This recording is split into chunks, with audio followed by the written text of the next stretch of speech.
كريستال. السلام عليكم. السلام عليكم.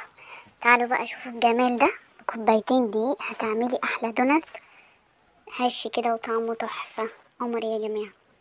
هنجيب كوبايتين دقيق وهنحط عليهم معلقه خميره، وهنحط عليهم معلقتين سكر، ومعلقه بيكنج باودر، وهنكسر بيض عليهم، وهنحط كيس فانيليا وكوبايه الا ربع لبن، وهنعجنها.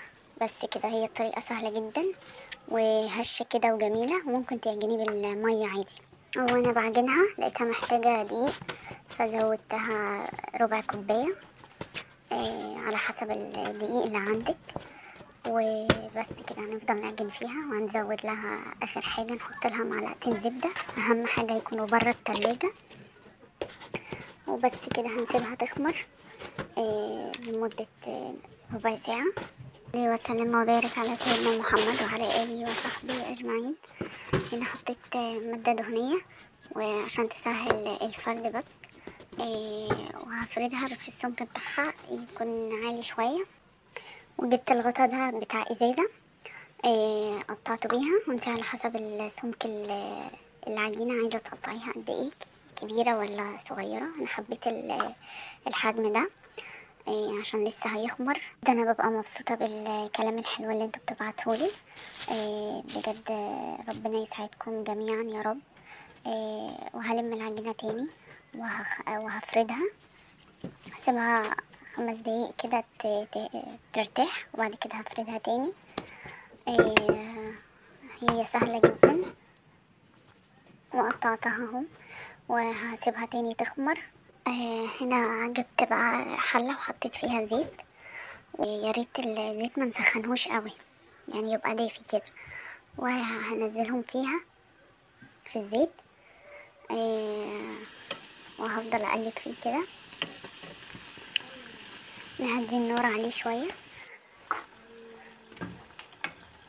اللهم صل وسلم وبارك على سيدنا محمد وعلى اله وصحبه اجمعين.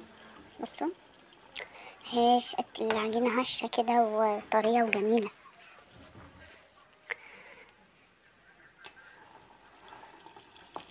واحلى حاجه فيه اللي هو مش بيشرب الزيت خالص، يعني لو قليتي كميه كبيره الزيت اللي حطيته، بصوا هو يعني مش ما زودتهوش. بصوا مش بيشرب الزيت خالص. بصوا الكمية هي. هنا بعد ما قليته هجيب اي مربى عندك، جبتها، وهفضل اقلبها كده بالمعلقة. وهجيب لو عندك ما عنديش قمع بصراحة، فالقمع اتقطع، فجبت كيسة كده وحطيت فيها المربى وسكر. جبت طبق فيه سكر، وهفتح الدوناتس من الجنب خلة كده، فتحة صغيرة، وهحط لها مربى من جوه.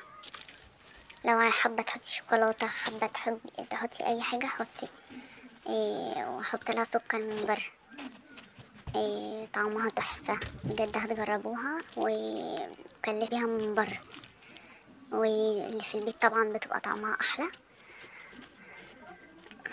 جربوها وهتعجبكم جدا.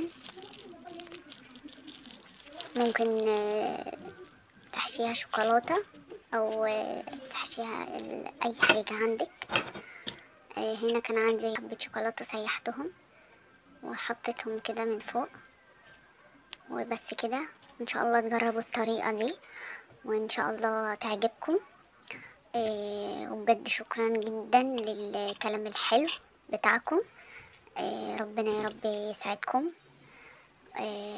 وعايزة بقى احلى لايك واشتراك في القناة كده وفعلوا الجرس. وبصوا، هشة وجميلة.